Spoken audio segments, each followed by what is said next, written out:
Стотици ученици се събраха днес в двора на училище Петко Славейков. Всеки с букет цветя търсеше своята учителка и класа си. Учениците посрещнаха 15 септември с различни чувства, но всеки си пожела едно. Щастлива и малко притеснена. Защо притеснена? Започвам 7 класи. Нормално е. Да има много успех. Да мина успешно и да нямам двойки. Повече успехи от миналата. Много шестици.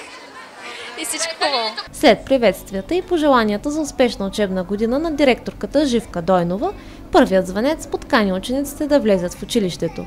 Най-вълнуващ този ден, разбира се, е за първолаците. В украсената стая на първия клас 28 мълчугани са заели местата си. Около тях с интерес са се подредили родителите им, за да видят как ще премине първият им учебен ден. За Лилия Чанева, класната на първолаците, 34 години, 15 септември е празник. На своите нови ученици тя пожелава да бъдат уверени, да бъдат сигурни, да бъдат спокойни, че винаги при нужда учителя е до тях.